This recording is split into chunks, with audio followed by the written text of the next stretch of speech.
What's going on, guys? Welcome to the channel. So today we're going to be reviewing and installing these LED light fixtures that I picked up from Amazon. I went to the big box stores and I couldn't really find anything that was cost effective. So I went to Amazon and I found these guys. It's a 12 pack for 79 bucks and they got plenty of good reviews, so I figured I'd check them out. When you open up the box, you're going to be greeted with plenty of wiring. They give you, let's see here, they give you 12 of the direct connect pigtails, but unfortunately I think these are really too short to be effective for most any installs unless you have a junction box right there or you want to solder or somehow make this wire longer. I just really haven't been able to find these useful. So they come with 10 of the 3-foot extension cords. That'll let you install lights up to 3 foot apart and still have them daisy chained together. And then they also come with 6 of these switched power plug cords. The one thing I will say is that the fixtures have 3 prongs and seem to be grounded, and these little 4 to 6 inch pigtails will have a ground wire, but these plugs and these plugs are obviously not grounded, so I really wish they had just sort of gone to the trouble and made everything a grounded style plug so that you could have grounded light fixtures. Not that it really matters, but still would have been nice. For mounting hardware, they're pretty inclusive. They definitely give you all the clips and stuff you're going to need. One thing I will say is that they don't include any drywall anchors, something I noticed. So they give you the mounting brackets and they give you the screws, but you can't really use these screws to hold them into drywall. They'd be good for like wood studs or something, but pretty much beyond that you're going to need to bring your own drywall anchors, and chances are those screws will tend to sit slightly higher than the factory screws, which means you're going to have to mess with the clips. I'll show you what I'm talking about later on, but just be aware of that. Looks like here in the hardware pack you also get these small little joining connectors, so if you want to put the lights right next to each other, you'll be able to do that. This is not a C5 connector, so it's not a standard like Mickey Mouse style plug. It's some pseudo proprietary style connector, so you'll have to use their hardware. You won't be able to buy stuff off the shelf to fit it. Let's get into, and I'll actually show you the lights now. Like I said, I got the 12 pack. You can get them in smaller increments, but the price per fixture tends to go up significantly. So I would highly recommend just getting the 12 pack, especially if you're going to use them elsewhere. They definitely give you enough wiring that you can do multiple installs with a single package. In each cardboard box, you will get 6 light fixtures that are shrink wrapped together. They're pretty low profile, so especially if you need to install them in places where you don't have a lot of space, you should be good to go.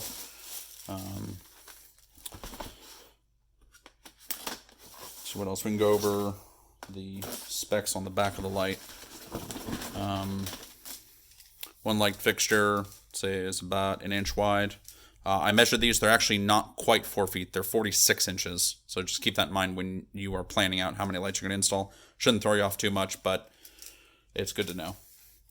So, specs on the back. Looks like they do work for 220 and 240.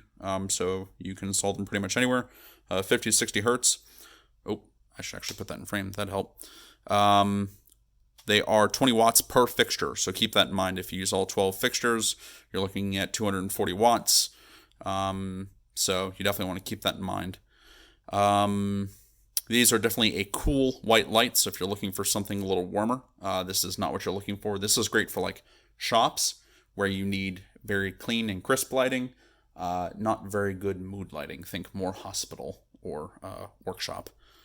Other than that, they have plugs on both ends, and you can hook them up. Let's get to the install. If you're using a fastener that is too tall for the light, once you have it affixed, grab on the edges, pull them down just a bit. They'll be angled in, which is okay. What that does is that sets them off just enough from the screw head so that it can sit flushly with the light. You'll have to flex these out a bit more, but you'll be fine. Helps a lot from not, bending over the tabs because you're trying to shove it on too hard, whatever. So highly recommend that if you're using different fasteners than supplied, which most of you will be, I think. Maybe not. Alright guys, let's talk wiring for a minute. Let me preface this with I am not a certified electrician, so if you have any doubts about what I'm saying, or you have any doubts about you doing this at all, you should contact one, have them do this work for you. But what we're going to do is we are going to make some shorter plugs that we can plug into the wall. Now, they do supply this cable, but like I mentioned before, this is really just too short. They really should have made it like a foot long, and then you could trim it as necessary. But even if you get the junction box right next to the light fixture, this still isn't really long enough without like stressing cables or doing anything like that. And I didn't really want to deal with it, so we're not going to use these, and that's a damn shame. Instead, what we're going to do is we will cannibalize some of the 3-foot cables that they provide. You could also lop what's called these guys off. Basically, all we need is this connector. It really doesn't matter, whatever you have extras of. I had a bunch of these left over, so I'm going to use these, especially because then it gives me 2. So what we're going to do is, first things first, we're going to verify pin out. So we want to make sure that we wire this correctly. Get our multimeter, and we'll put one end of the probe on here, and the other end here, and wait until we hear a beep. Okay, so we can see that this is neutral, and piece of plastic in the way. This should be hot.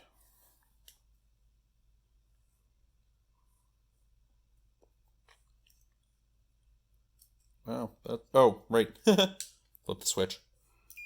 Look at that. There we go. Okay, so neutral on the left, and your hot leg on the right. So, with that being said, I'm going to take one of these. We're going to cut it. Now, I'm just making one this long as an example, but I'm going to make the ones that I'm actually installing shorter. Now, strip some of the outer jacketing back.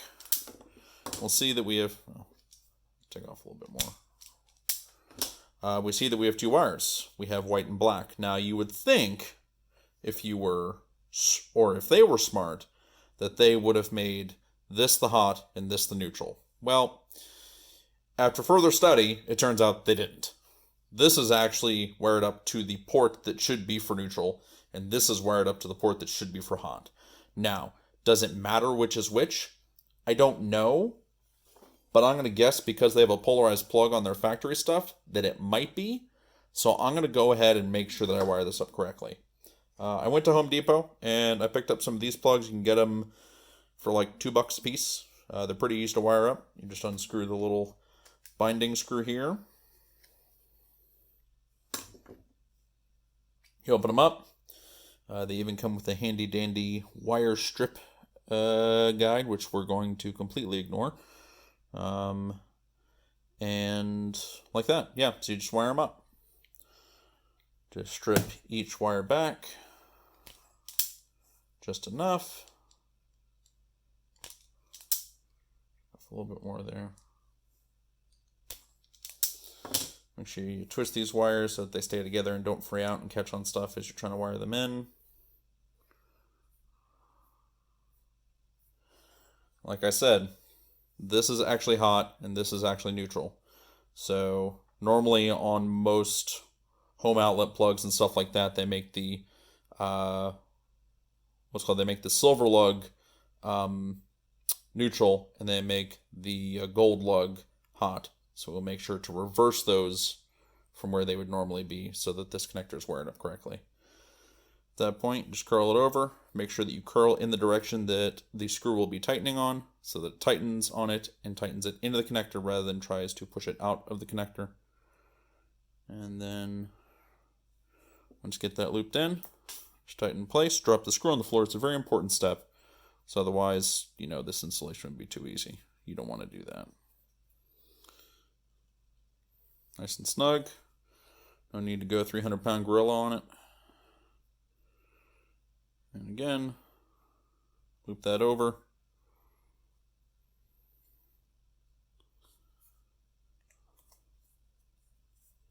Tighten it down.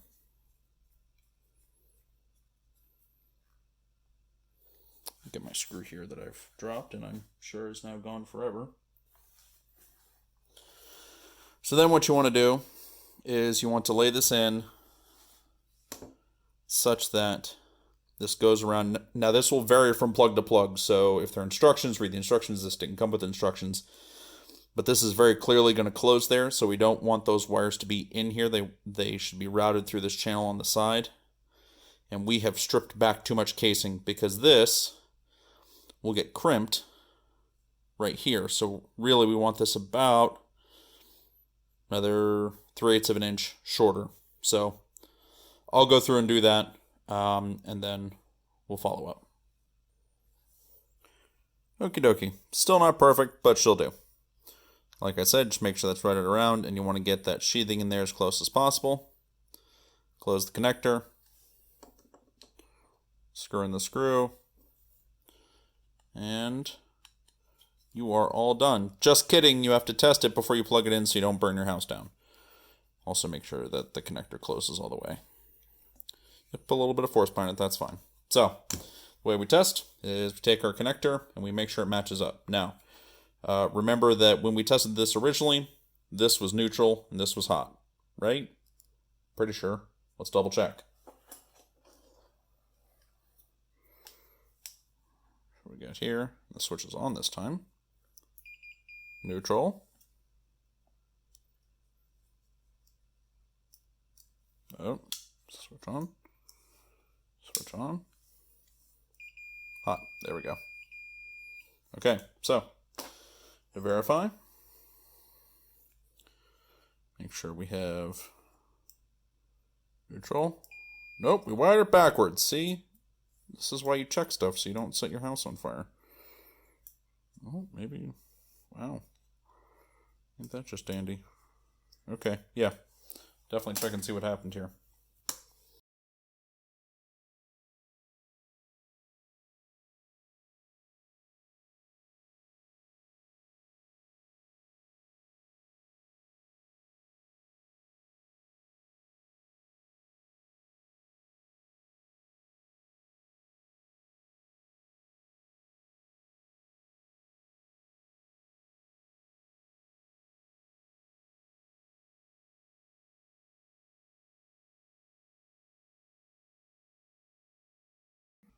Well, it seems that they are inconsistent with their wire color usage. So, yeah, you have to check it every time.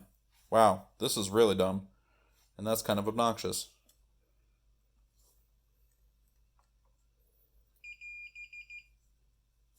So, moral of the story is, if you're using something how they aren't intending it, make sure you check every time that you wired it correctly.